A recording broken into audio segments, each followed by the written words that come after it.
This episode of The Forecast is sponsored by Clinic Drug, located in Morganton, North Carolina, and serving the surrounding community since 1938. Clinic Drug has a large selection of Nature's Bounty vitamins, Briar Lane Home and Garden flags, Russell Stover's candies, and Thai stuffed animals. Clinic Drug offers free delivery and 24/7 unparalleled service. Clinic Drug turns no patient away. For more information, call them at 828-584-0741. Or you can find them on Facebook or go to their website, www.clinicdrug.com. Your health is our priority at Clinic Drug. Hello, everyone, and welcome to the Forecast. We are your connection to the who's who in the game of golf. We hope to make you laugh and learn and win and grow your golf IQ. I'm your host, Alan Burton, Director of Instruction for the Alan Burton Golf Academy at Lake Hickory Country Club in Hickory, North Carolina. I want to thank our listeners for tuning in. You can find us on themesh.tv and all your favorite podcast platforms such as Apple Podcast, Spotify, Stitcher Radio, iHeartRadio, and Google Play.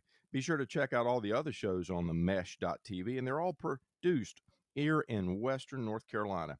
On today's episode, I'm joined by a really good buddy of mine. Rob Gallagher is with Club Champion Golf, one of the most, I guess you could say, high-end club fitting companies in the world right now, and growing like fires in California. Unfortunately, they're growing leaps and bounds. And Rob is a very knowledgeable guy when it comes to club fitting. So we're going to have a great conversation today with Rob and learn more about how our golf clubs can be better fit to suit our game. And Rob, welcome to the show. I appreciate you taking time out this morning, man. I know you're busy with all that's going on in the Club Champion Golf world. Yeah, thanks, Alan. Well, we're speaking about club fitting today, and I know you and I go way back, Rob. I think we met when I was over at Rock Barn, and you were with a different company doing some very high-end fitting. Have you always been into club fitting as per se, or how did you kind of go from just being a golfer and loving the game into this expert field of club fitting that you're in? That's a good question. I think for me, whenever I played collegiately from 2005 to 2009, and that was not a fantastic year to graduate, similar to this year.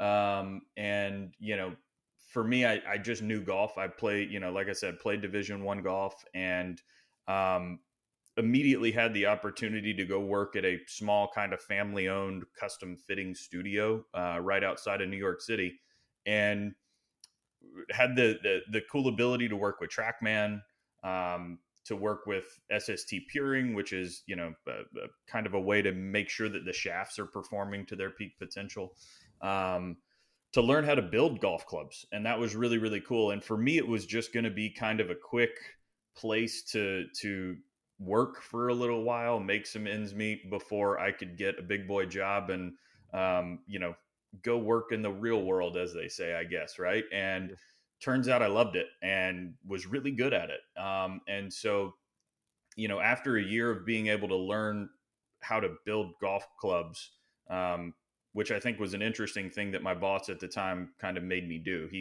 I basically shadowed him for a year on TrackMan and watched him fit and learned what he was doing. But I had to build the golf clubs and learned how they went together for about a year before he let me start fitting. And then when I did, it was kind of a lot easier to be able to explain some different variables about why clubs do what they do based on how they get built. But one of those things for me was I, just like everybody else, decided that, hey, I'm going to, do some lessons. And I learned real quick, Alan, I don't have the patience to do what you do. I can make somebody's golf game better real quickly with a golf club, but I can't do it doing a lesson. It just doesn't work for me. Yeah. Well, I tell you, it's a team effort, really. I mean, a golf instructor needs to have a good club fitter at their right hand, much like yourself, and I can call upon, because as players try to play this game and navigate the variables, there are so many ways they can be helped through club fitting. I know I have a philosophy myself as an instructor. I want to help my player in a holistic way, and that does include club fitting. And I've done some of it myself. I have my own limitations where that's concerned, so to speak, is I just don't have what you have at your disposal. I mean, at your facility, you have basically every club head that's a current model, every shaft that a player needs to at least have access to examine and try, and the knowledge to put those components together in the best possible way. So let's talk a little bit about what you offer there at your facilities, and let the listeners know where to find you for sure.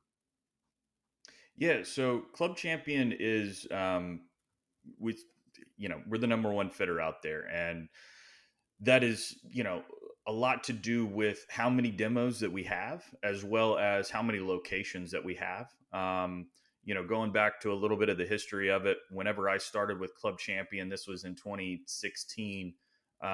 We had at that point 14 stores, and the plan was to get to 20, and just kind of pause and see how the growth of the company was going. And they brought me on board to run the Charlotte location. And when we opened up, Charlotte was the 18th location. And they considered Charlotte a secondary market, and it was fantastic. Golfers, in North Carolina have not seen what we do before, I think, at the high level that we do it, and they really took to it. And so after the first 2 months, we were booked out for the next 3. And at that point, our company said, you know what, pedal to the floor, let's do this thing and let's grow. And so now we are at 74 locations nationwide, and I think by the end of this year, we're hoping to get to about 80. So even with COVID, we're still planning on growing. So it's been a fantastic journey with Club Champion. But for us, everything is a la carte. Like Alan said, we've got heads, we've got shafts. And when I say we got heads and shafts, when I started, I think we had 30,000 combinations. And over the last few years, the president of our company, who kind of runs the fitting side of it, has been slowly, creeping a few more shafts and a few more brands of heads and stuff in there. So we just did the math again recently, and now we could actually say we've got over 45,000 different combinations of golf clubs to be able to fit with. So I've got a bunch of staff bags full of shafts. I've got a wall, 2 or 3 walls full of shafts to be able to play around with and work with. And the kind of coolest thing about what we do at Club Champion is we're totally brand agnostic. I'm not on staff with anybody. I've got no allegiance to any brand.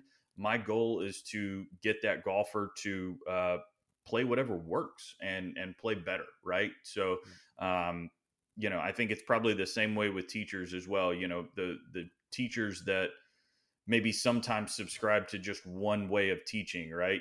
Stack and tilt, and that's all they want to teach. They're only going to be successful with some students that can swing that way, And so if you can be malleable and look at different brands and things like that, you're going to have a better opportunity for success. Well, and it's also apparent that, knowing you as I do, it's apparent that your company really values the quality of people and skills and knowledge within the staff members that they're putting in their stores. So, you could fill a big building full of a bunch of equipment and still not have a great club fitting, operation. Unlike, Club Champion, where you actually have intelligent, educated, experienced fitters, dealing with it, because that's the real art right there, is putting the shaft and the head together correctly for that individual that's in front of you. Having the diagnostic equipment, I mean, you guys have TrackMan bays in your facility. I know in Charlotte, I'm pretty sure that's company wide. You have the quality launch monitor measurement devices to kind of give you the data you need, to do a good job, and the knowledge on top of it. So that's a powerful combination that they've assembled there for sure. And on the instructor side, we always want to help our players. And, I was talking to someone the other day, and it's just difficult to get golfers to take lessons. A very small number of people, want to be helped in that way. But they always tell me about the new driver they just bought, or the new wedge, or the new putter, and maybe not as much putter. Got to twist their arm to spend a couple $100 on a good putter. But the idea is that they're really quick to buy a club, and what I want to warn them of is buying a club that's just ill-suited for them, because a lot of times that's what I'm finding when a student comes to me. So let's talk about the nuts and bolts of it, and maybe give us some examples of the things, the variables, if you will, of what you're looking at when you see a player and how you get them fitted. Yeah, I mean, it depends on who you talk to, right? I had a conversation with, I think, the president of Golf Pride, and he's like, the grip is the most important part of the club. Okay, I get it. That's what you're holding on to, right? But I think you Yeah. talk to a shaft manufacturer, they're going to say the shaft. You talk to, head manufacturer, they're going to say the head. For Right. us, you got to see how all those variables work in conjunction with one another. And so using those tools that you mentioned before, using TrackMan, using Sam Putt Lab, we want to get validation on all of that. Right. And so for me, what we do when we get you into the studio is we're going to have you hit um, we're going to have you hit a few shots with what you got. And the nice thing about, for me, doing it indoors is that we're removing a ton of different variables. We're removing the humidity, we're removing the temperature, the grass on the driving range, right? Right. Right. Everything's the same from shot to shot.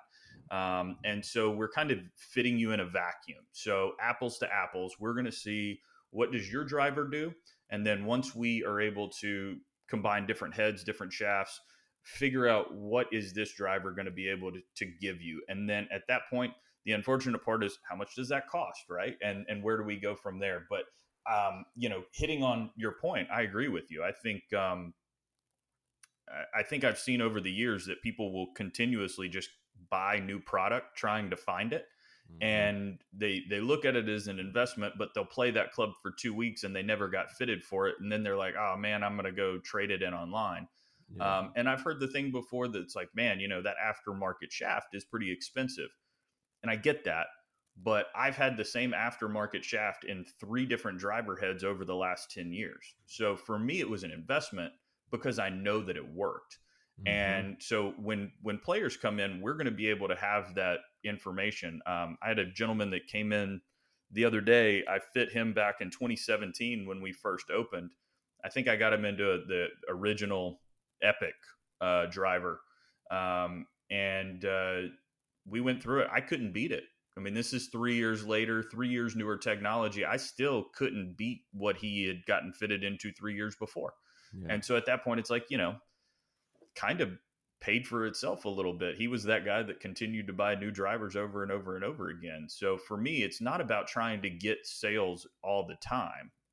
It's about trying to make that golfer better. And I think that's sometimes what I like to get out there to the general public is, I'm not trying to just sell you product. I want to make sure you play better. And if that means that you keep what you got, then you keep what you got. Yeah. That's the reason they should come to you. I mean, I've got a little bit of club fitting, philosophy, I guess, if you will, as a coach, and I'd be interested to hear, obviously, your opinion on this approach. I think there's generically two ways you might find the club fitter go. And say he gets a golfer to do a club fitting, and this golfer is a high handicapper. In your interview process, you find that they're really not going to practice a whole lot. They're not taking lessons. They just play recreational once a month with their friends, whatever. And you might take the approach, okay, this fellow swings the way he swings. He's not going to change. And I'm going to make Mm-hmm. this golf club perform as best as I can as the fitter to help this golfer out. And he may steepen that shaft severely, and he's fighting a slice, and you're going to put that club as upright as you need to put it, and boom, he's 3 or 4 degrees upright or more, and he's hitting better golf shots with that motion that you wouldn't necessarily teach anyone. And then the other approach would be, this individual wants to get better. They really want to progress, and they've invested in lessons. They've invested in things that are going to help them make them better as well. And the fitting process may go different there. For me, I would think, hey, I want to get this club in the angle that gets this golfer in the best posture for their height and arm length. What's the best posture for this golfer to move correctly, balance correctly, and make a repeating golf swing with power. And I don't want that club in a position that forces them out of posture, so to speak. So tell me your thoughts on that. Is that similar to how you think, or am I way off base in that thinking? No, I mean, it's funny. I asked that question. So when we interview a player, we're going to talk about kind of what they're shooting. And for me, it depends, right? If I've got a guy that I'm a 3 handicap, he's already kind of at that level. So I'm just going to fit him. Maybe he wants to get better, but those incremental changes in his swing, and maybe I'm off base on this one, but I don't feel like those incremental changes are going to change that club up drastically, right? Right. However, you get a guy that shoots mid to high 80s. He does a few little things with his swing, and he might be shooting low 80s, maybe breaking 80 at that point. So for me, I ask him maybe a little differently than how you just explained it. I go, look, are you the type of guy that just wants to go out and have some beers with his buddy on the weekend and have fun? Or are you wanting to go to the range 2 days a week and play on the weekends and have fun, but you want to bring that handicap way down? And that answer sometimes to me, Alan, doesn't even necessarily just dictate lie angle or just those smaller things like that. And to me, that's kind of a more of a nitpicky thing. Yeah. But it'll dictate to me like, okay, maybe they're on the bubble of reg and stiff. Maybe I'll give them the little bit stiffer shaft. Maybe they're on the bubble of a quote unquote game improvement head, or they could go into a P790 or an Apex CF19 from Callaway, something that's maybe a little bit outside their comfort zone. It still works, but it would be something that they're going to appreciate in 2 years or 3 years versus looking down at, a giant Maverick, game improvement oversized head going, man, this thing really worked at my fitting, but now I've gotten so much better. I got to go buy a new set of irons. Yeah. Right. So that's my mindset is like, what can I get you into that works, but you can still grow into, for that type of player. And the same thing can be said for juniors too, right? Sometimes when I fit juniors, I'll even tell their parents like, hey, I'm going to add a half inch to this thing because they're going to grow, and let's see how long that lasts us versus the other way around, of getting it perfectly fit and then you've got to come see me in 3 more months. Yeah, they're growing so fast. I know I deal with that a lot too with juniors, and the parents, they want to buy a set of golf clubs sometimes 2 or 3 sizes too big for that very reason. Now, and as a coach, I see some significant potential harm to their long-term development if you go way too big. I totally get, a little bit bigger. If I can get a youngster to have a club that's just a little bit big, I can probably deal with that and keep them in good posture. But these parents that buy an adult driver for their 10-year-old, it's a struggle a lot of times to get them in good posture and get them to actually swing the club with some control and balance without the club swinging them. So we have to walk that fine line to help keep that kid successful. Now, he might hit the longer club farther when he hits that 1 out of 50 balls, for sure. Yeah. But it's difficult for them to deliver the sweet spot consistently with it, kind of swinging them. So, yeah, I get that. So here's a good question for you, Alan, because I talk about this a little bit to some of my players, and you got a fitter on here, you got a teacher on here. So I kind of say, look, it kind of is the chicken or the egg. Let's say a person is pretty new to the game and they've got some hand-me-down irons that are just men's standard, right? Mm-hmm. Are you more of the mindset that, hey, we need to come get some lessons first and we'll work on it and then we can go get fitted? Or are we going, you know what, we need to at least get you into the length and maybe lie angle and shaft flex and stuff like that. You should get fitted before we come do lessons?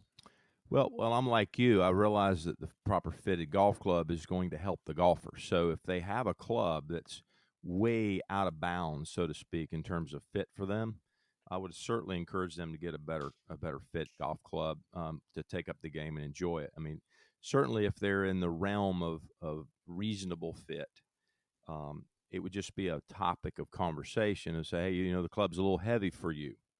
Or the club's flex is a little soft for you. These are going to be the things that this club tends to do because it's a little soft. You're going to have a lot less control of your direction of shots. When this club's flexing like it is, it's going to be tougher for you. You're probably not going to develop full club head speed. You'll instinctively slow down trying to keep this club from whipping all over the place and try to make contact. So it's going to affect the way a golfer swings if there's some fitting issues. And certainly, a lot of times budget is a consideration. So the student just, hey man, I scraped up $200. This is all I could do, and so that's what you're working with. But yeah, it's a definite it depends situation, but it's a topic that has to be discussed as a coach. I want them to know, hey, this club doesn't suit you perfectly. Maybe we can work with it for now, but I want you to be aware of it so that it doesn't frustrate you when you struggle hitting a golf shot. And it's partly, responsible for this club not performing the way it should for you. Sure. Yeah. So that's And I that's think, kind of the way I do it. going into some of that, one of the things that I like to make sure that people understand when it comes to the fitting side of it, for what we're going to do, is that it's not just looking at the length and the lie angle of the golf club. Right. When you come into Club Champion, we're going to see what you're doing with what you have.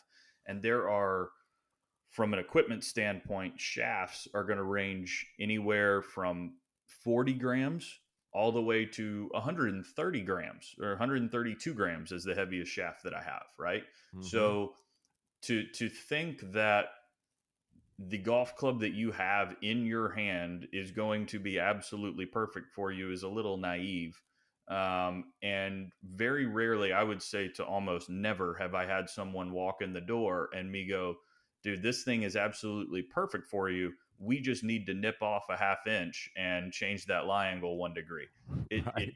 virtually never happens, Right. right? That's not where So, big changes happen. Yeah. no, absolutely not. And big changes. The higher the handicap, this is the one thing I love. I love getting higher handicap players in. Mm-hmm.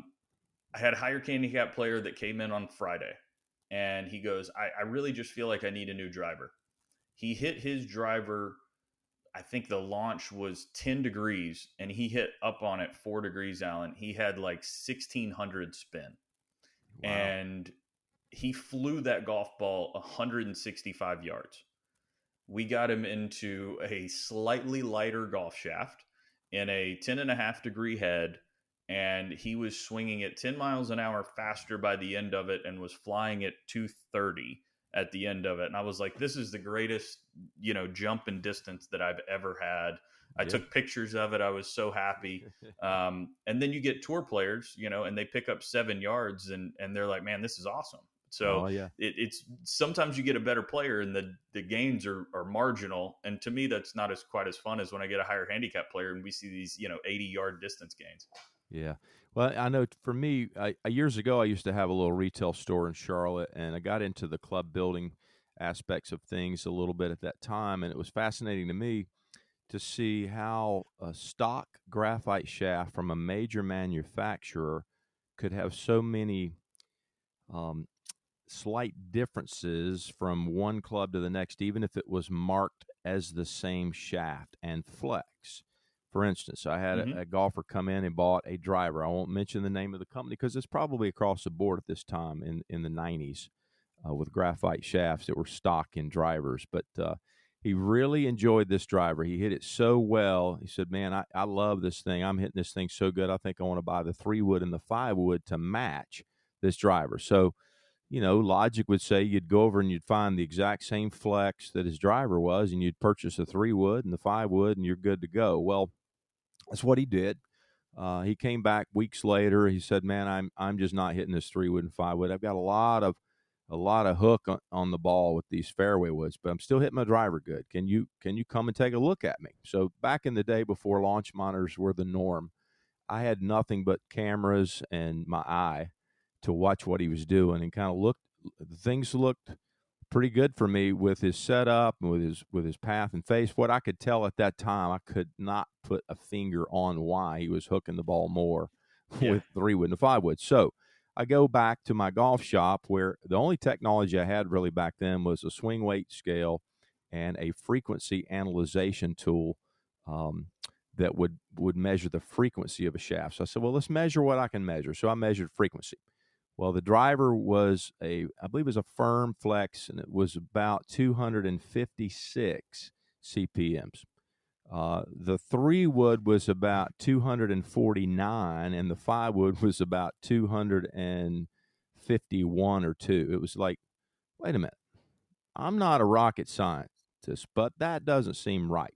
Seems like the Mm-hmm. shorter shaft would have a higher frequency than the longer shaft if they were the same flex property. It So I should. called the manufacturer, and sure enough, they said, well, here's the deal. We don't use frequency measurements on our shafts when we're assembling golf clubs. We just kind of take them from a barrel and assemble the club and ship them out, and that's how they go. And if you use frequency, they're going to measure all over the place. I just thought that was an interesting statement from a manufacturer. And this was one of the top manufacturers of the time, that said that to me. So what we ended up doing, knowing what I knew, I said, well, let's experiment. Let's try to get the frequency higher on the 3-wood than the driver. And let's tip trim this thing until we get to a point where there's a space between 256 for the driver. We're trying to get to about 260, maybe 261 or 2 for the 3-wood, and then 265, 6, or 7 for the 5-wood, and see what we got. So that's what we did. We tip trimmed both the fairway woods, but extended them back to that length. And he came back, he said, whatever you did, fixed it. He said, I hit them straighter. I just thought that was an interesting story. And for me, again, that's just another variable that you have to be aware of when you just buy a club off the rack, that you might be, not getting what you think you're getting. Well, I had the ability to go visit one of the shaft manufacturers out in California last year. And you know me, Alan, I've never been one to kind of shy away from asking somebody the question that makes them a little uncomfortable. Yeah. I kind of talked about that a little bit and was asking them about the stock shafts and things. And, obviously from them, they're like, well, no, it's still really great stuff. It's what we send out there. But at the end of the day, it's all about margin. It's about profit. These are publicly traded companies, for the most part, when you're talking TaylorMades and Callaways, and they've got a responsibility to their shareholders to show a profit. Sure. And so, when they're buying the shafts and when they're buying the grips, the goal is to buy them as inexpensively as they possibly can. Mm-hmm. And when you see the best example right now is the TaylorMade Sim, the Ventus shaft that's in it. The Ventus shaft with Fujikura has been one of the best played shafts, or the most played shafts on tour last year. We got that one in. I've currently got one in my driver. We got that in maybe a year and a half ago at this point, and that's been our number one selling shaft. And for me to say that it's a number one is pretty hard, because we try to do everything as brand agnostic as we can. It has a technology called VelaCore in the tip section. It's a different fiber that they're able to wind into and roll into the tip section of that graphite shaft that keeps it very, very stable. And so what I've seen is very great or fantastic distance, as well as being very, very accurate shaft. The Ventus that goes into the stock driver from TaylorMade does not have VelaCore. It's painted very similarly, and a lot of people think that it's the real thing.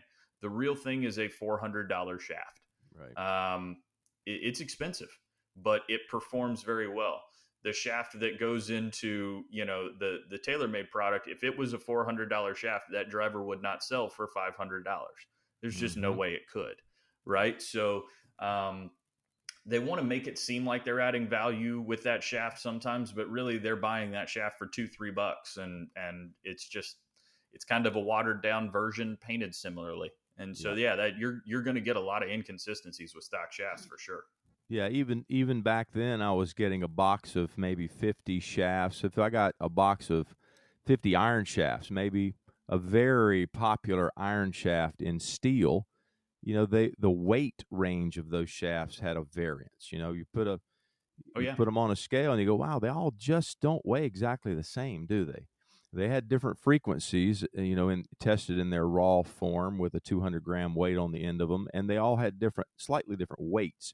So talk to me about shaft matching. I mean, is there and shaft variation there obviously is going to play a role in what ends up happening when you've got a set of irons made from all these shafts.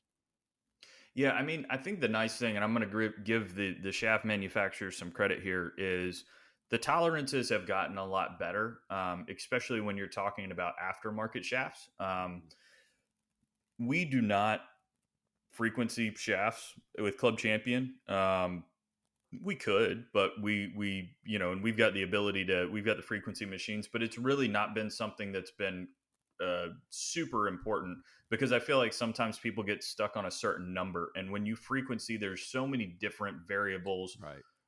What is the clamp pressure? Are you frequencing just the butt? Are you frequencing the tip, the mid? Where are we measuring, right? And Yeah, where's the the downside COG with, in the head that was on that shaft when you were oh yeah, frequency analyzing it? I mean, yeah, and the biggest problem that the golf industry has, there's no standards for most of anything, right? You right, look at the standard length of golf clubs, and they're all over the place, dependent upon the manufacturer.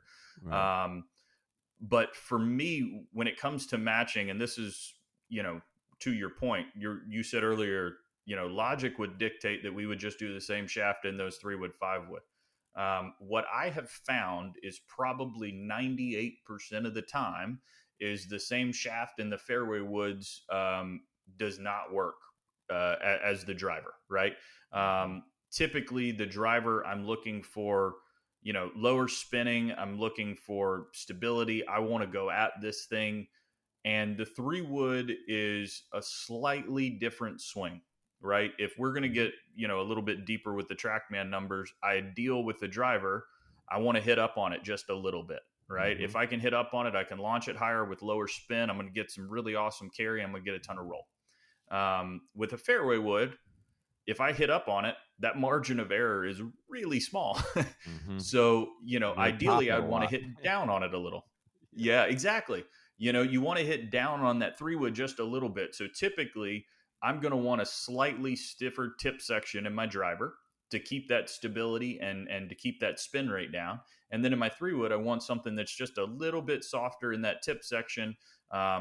Effectively a slightly lower kick point, to be able to get that ball up in the air a little bit and easier off the turf. So, Mm-hmm. it's one of those things where I know when I see somebody walk in our door, if they've got the exact same shaft in driver, 3-wood, 5-wood, there's some issue in that top end of the bag that we're going to have to address. Mm-hmm. And, I just don't necessarily, for me, I unless you're talking irons, I don't think we're needing to be in the exact same shafts. Irons, we do weight sort our iron shafts, so we make sure that every shaft is weighing out to the same way. We want to swing weight all of those. We weight sort the heads.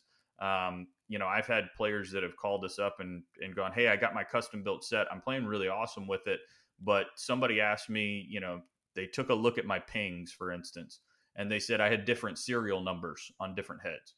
Yeah, because we get a bunch of different heads from Ping, and we're going to weight sort them, and we're going to make sure that they all match up to one another so that you're playing the most consistent set that you can.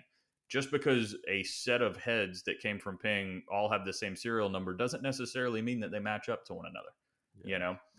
And so we're going to be able to manipulate that and really kind of take it deeper.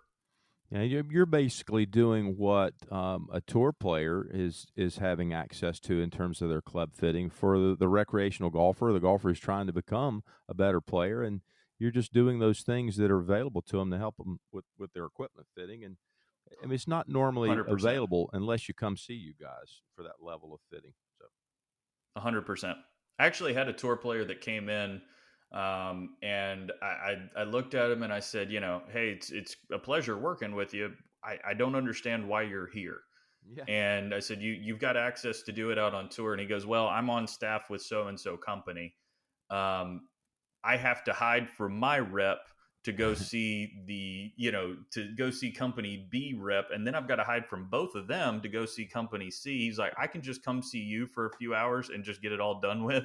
And I yeah. don't have to worry about hiding from anybody. I'm like, all right, cool. Let's do it. Well, I mean, players at that level, they're looking for the best equipment. I mean, they're aware that there's some advantages that they can gain by having technology. I know my son actually came to see you not too long ago, and I hate to admit it, his bag is full of antiquated equipment from brand brand A, and when you fit him to a driver and he hit a driver that you fitted him, I think 377 yards on TrackMan. I I've think shown there's that some picture proof. to a bunch of people. That's, I mean, he's been telling me for a while, Dad, if I can just have this driver and this shaft, I would be hitting it a lot farther. So, thanks to you for proving his point to me.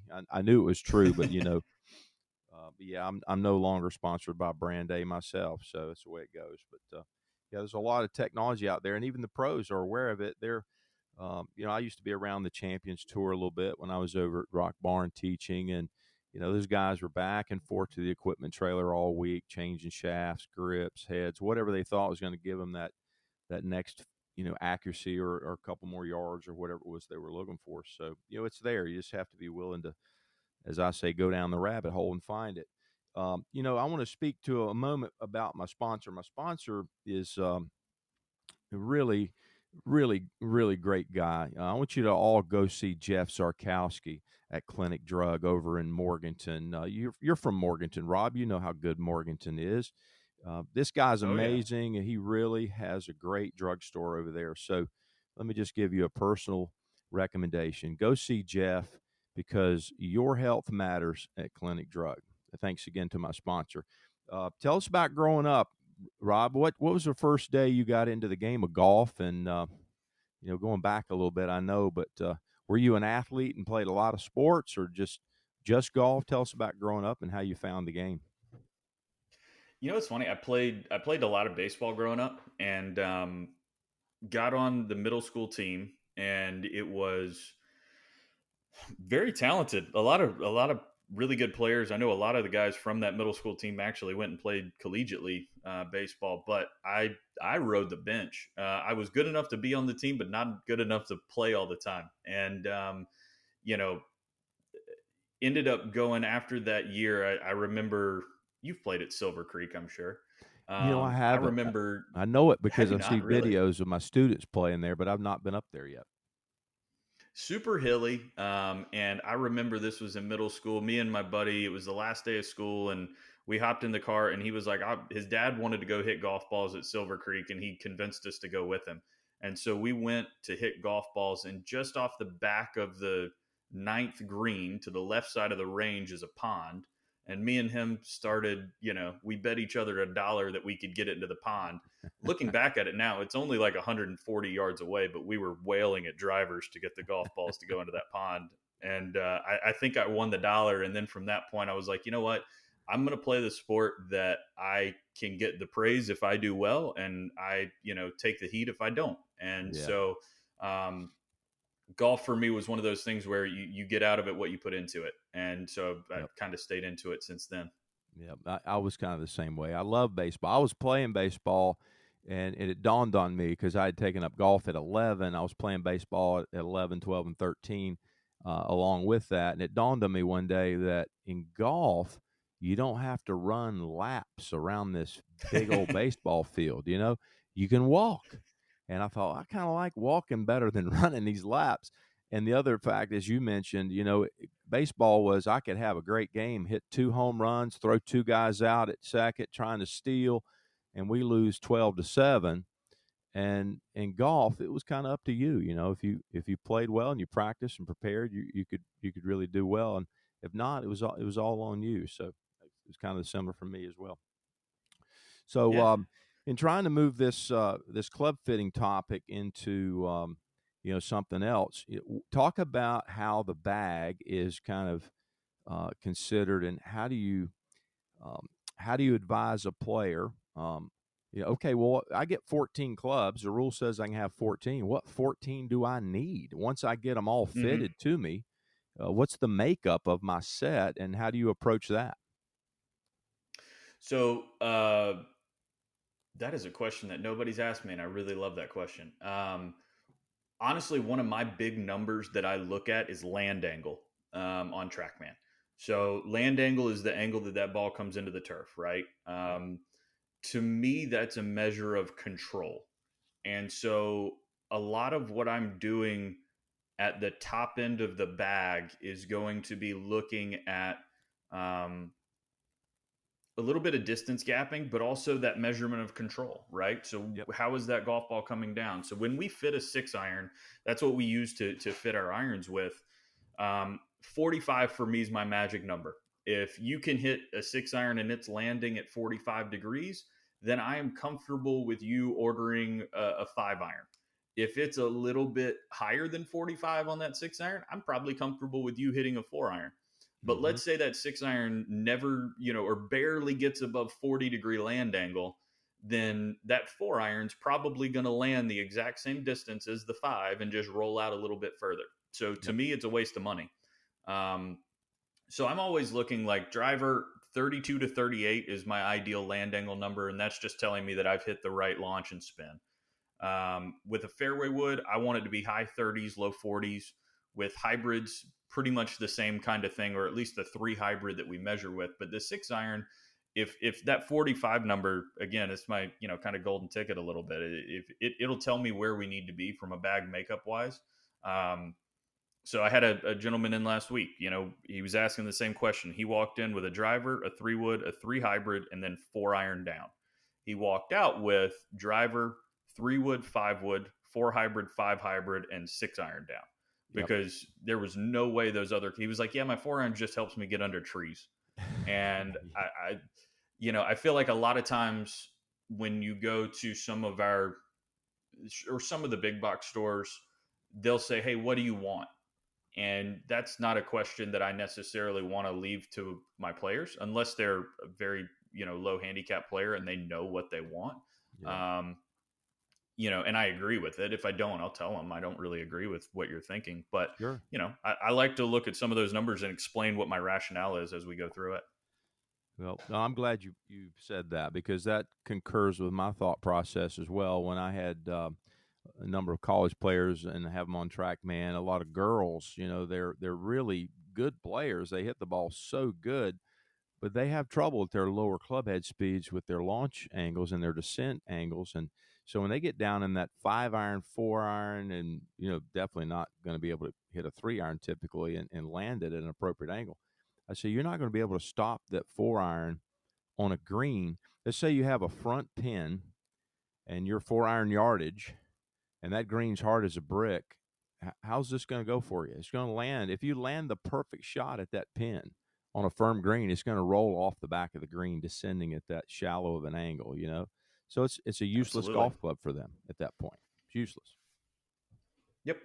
And So, and what I typically will explain is like, look, this club goes 190, and they're like, yeah, that's what I need. And I go, but if there's a pond in front of the green and you have to carry it 170, you're toast. It's not going to happen. right. And so Can't that's why roll we it got up to in that talk about situation. hybrids. Yeah, no, absolutely not. So I think you hit on something a little bit that I like to talk about as well, especially with some of the better juniors, better players. The reason why what we do and the reason why our company is so successful is because not everybody's the same, right? I have fit a lot of different people, and I had one in particular that came back and said, I need to play this because this is what they're playing on the LPGA tour. Mm. It's like, yeah, but they're also swinging 95 and you're swinging 83. So Right. we're not there yet. Right. Right. So that's the unfortunate part about this whole thing is, just because player X is playing this doesn't mean that works for you. And that's what we Yeah. try to make sure that we're just looking at the numbers. Yeah, I mean, you're validating it, like you said, with your measurement technology, and that's what really matters. I mean, when this technology wasn't available, you'd go into the golf shop and you'd buy a new driver because you set it down in front of you. You go, oh, that looks really good, and I know so and so plays with me in my Saturday group, and man, they are pounding that thing. I have to have that. They're buying a Yep. driver that their buddy hits good on that alone, and the fact that it's in the golf shop on sale or that they set it down and it looks good after they look at it. So, it just makes no sense. But let's talk a little bit about. I know you fitted me for a putter a number of years back, and Oh I yeah. can't thank you enough. That putter is still my main putter. It's in my bag, and I still putt with it and love it, and show it to folks in putting lessons and explain. I don't know if you remember this, but I had a number of purple P's engraved on the bottom of it. It's kind of one of my putting Oh yeah. They philosophies I questioned me talk about about. how many P's that was supposed to be. Yeah. Well, it can be Like, as are you many as sure? you Was that a want it to be. typo? I think it was 6. Now, to be honest with you, I can't remember. But yeah, it's just I felt like there were a number of words that started with P that would be a good topic of conversation when I was talking about what it takes to be perfect at putting. So that's where the P's came from, and my favorite color purple was on there as well. So anyway, your philosophy, has it changed much about fitting putters from where you came, and how's it evolved? And tell me how that might go as you fit someone for a new putter. Yeah, I mean, it's evolved a little bit. I am very grateful from where I was. Learned a lot there, but I think when we use Sam Putt Lab to putt with, and so TrackMan is a Doppler radar device. It just sees everything that's going on. Sam Mm-hmm. Putt Lab is sonar based, so there's a little device that clips onto your putter, and basically we're going to be able to look at your stroke. And for me, I want to find what putter best complements your stroke. Mm-hmm. Um, I still believe that aim is very important. Can you aim that putter? Does it look good to your eye, and does it match what your perception is? I believe that weight is vital. Having the correct weighting to the putter is going to help you make a consistent stroke, and it's going to help you be able to control that green speed. Um, with that said, if you break it down, Ping has its approach to fitting a putter, right? It's based on the arc of your stroke. Do you have a strong arc? Do you have a weak arc? Well, for me, the problem with that a little bit is if the putter length is too long for you, your arc is naturally going to be stronger, Mm-hmm. right? Because it's not fitted the proper way. Um, there's talking about the rotation of the face, talking about toe hang and things like that. I think that's pretty important. So for me, I've kind of taken it a little bit of a step further. Not only how well do you aim it, but also is it the proper toe hang for a player? Does it also want to kind of be able to square up a little bit for them? Um, there's so many good. Well, I'll say this: everybody makes good equipment. I don't think anybody gets into the business to make bad equipment. Right. It's just making sure that the equipment works for what you're looking for it to do. Sure. Um, and so, for me, yeah, I've kind of evolved a little bit. I don't want to focus just on one thing. I want to make sure that when we are looking at different products out there, that we're able to hit on a variety of different things. Because if I can answer more than just one question, I've got a much higher opportunity for success in making sure that you keep that putter in your bag. Yeah. Yeah, I find it interesting that golfers, again, when they buy a putter, it's based on, they set it down. They say, I think I can make a lot with that. It looks good, and to them at that moment, and then they're quick to change when they're not putting well. There's not a whole lot of diagnostics that goes into why they're not putting well. It's just, let's immediately change putters, or let's get a new grip. Let's get one of those really big flat, handed grips, and we'll putt better. So it's not a lot of logic seemingly going into how they're getting suited to their equipment. And I'm a big believer that's a big mistake for golfers, to just switch around all the time. Just understand what they need to help them. And it might be that they have a putter that's too heavy or too light or too long. Could be something simple, but understand why that their putter doesn't suit them, and why it's affecting their inability to control line, or speed, or get the ball rolling. And maybe it's loft. They're putting too much backspin on their putts, and it's just difficult for them to get the ball to stay on line and roll with the proper energy. So all those things. But you have Sam Putt Lab, and so you're getting a lot of data about their stroke, and understanding that it's going to help the golfer, no question. Oh yeah. And you know what kind of dumbfounds me a little bit, Alan, is what you were just talking about. To this day, still happens on tour. I mean, if you go Mm, out to almost any tour event on Monday or Tuesday, there are just staff bags around every putting green with putters just leaning up on them. I know. And I mean, unless you're one of the top players in the world, you don't get fitted for your putter. You just go roll something and you're like, oh yeah, this one looks really, really good. And Yep. they maybe they putt great that week, but it's because they're putting on, Poana greens. And then the Right. next week they take that putter that they just won the tournament with and go putt on bent greens, and they putt horribly. Right. Right. And so it's just this seesaw up and down of, you know, maybe what works and what doesn't. I mean, at the end of the day, yeah, you talk about some of the new Scotties or Bettinardi putters or different brands that we have. Yeah, they're expensive putters, but if you break it down in price per putt, it's the cheapest golf club in your bag. Right. And so I think it's one of the most important you gotta take a look at. Yeah, I think in my aim point education, we looked at what a golfer could make, a top 25 money winner on the PGA Tour, if they had a season where they were one stroke better per tournament for the entire season, it would be 1.7 million more dollars earned that season. Just one stroke better per tournament. So you're talking about a quarter of a stroke around, and that's probably going to happen if they putt well or not. It's going to be the difference. So a lot of money if you can just make Absolutely. a few more putts. Absolutely. But yeah, I've been at some events.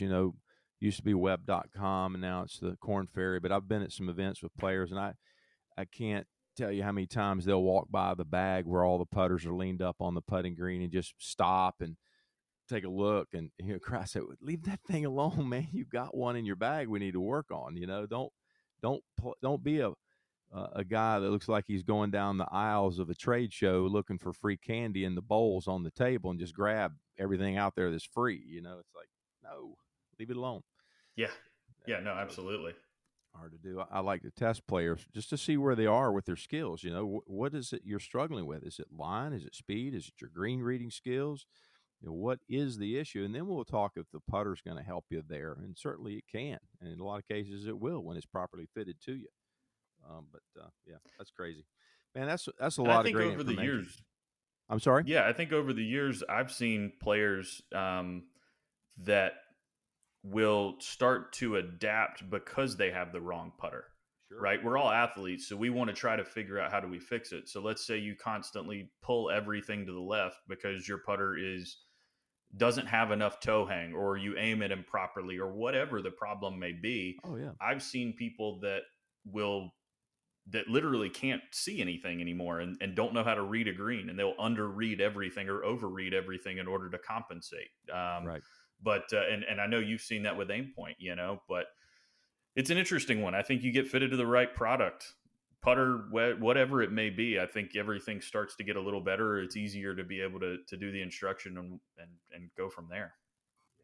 And I'm thinking we haven't really talked much about wedges, but I know that's another topic. We could probably have an entire show just on wedges and their loft and bounce. But let's touch on it a little bit because it's an important element in the bag. I mean, I remember years back, I was kind of an old school guy, and the way I thought, I would carry all the way through to the pitching wedge in a normal iron set. And then my next wedge was a sand wedge, and then when the lob wedge came out, I added one.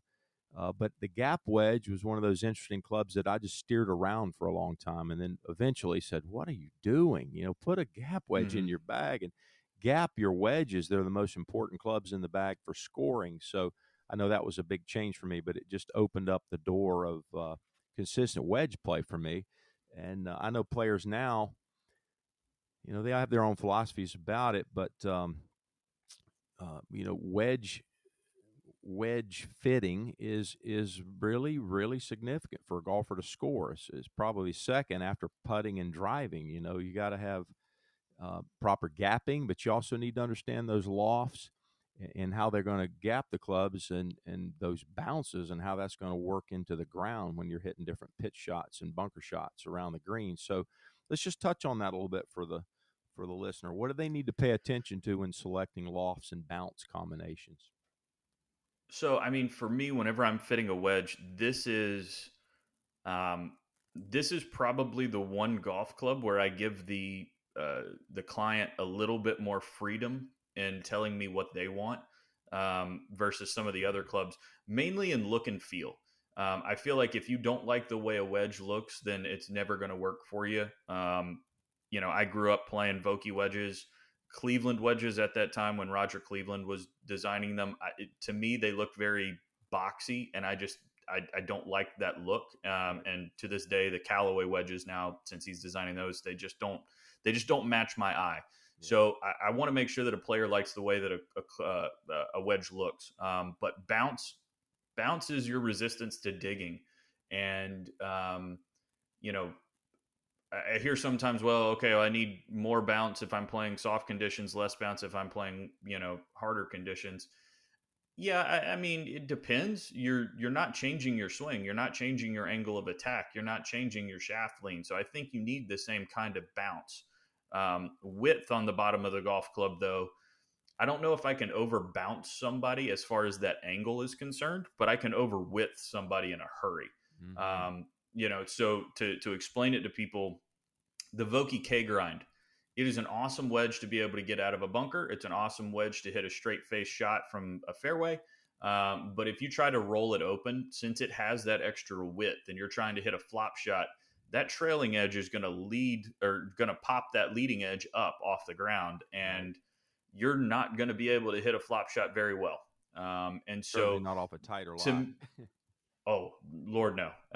And so for me, it's one of those things where a lot of our time talking about wedges is interviewing the player about what kind of shots they prefer to play.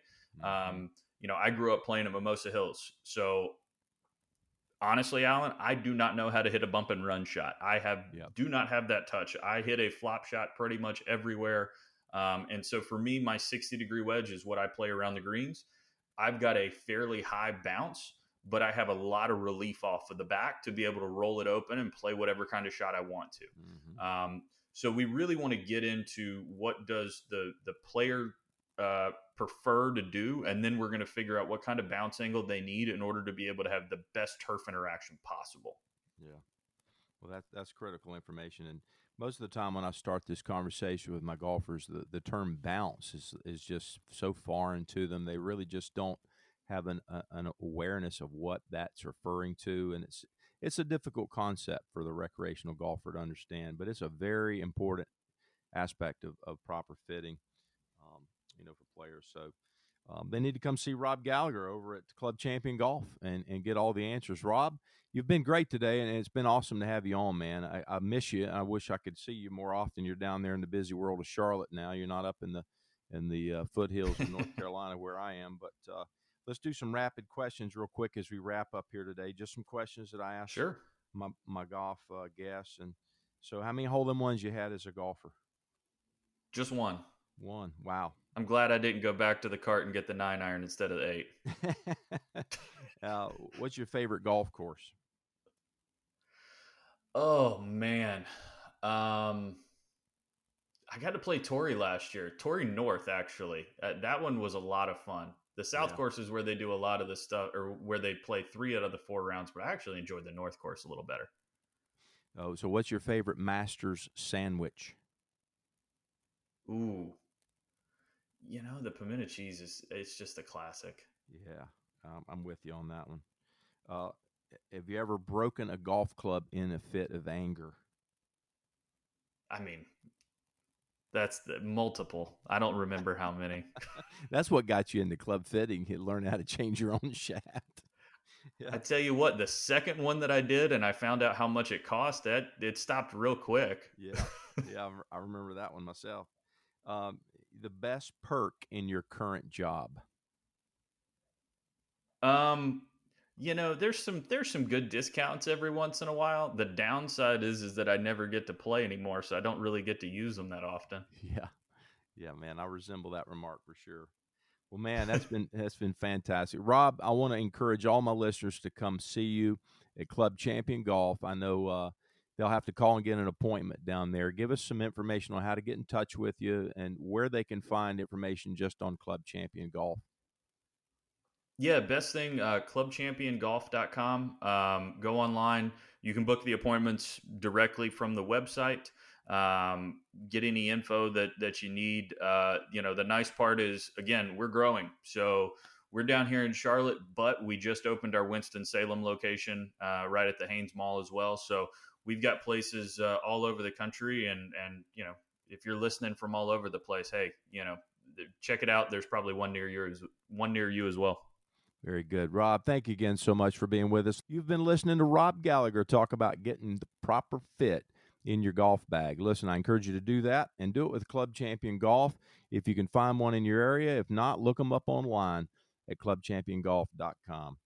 Thanks again, Rob. We'll see everyone next time on The Forecast.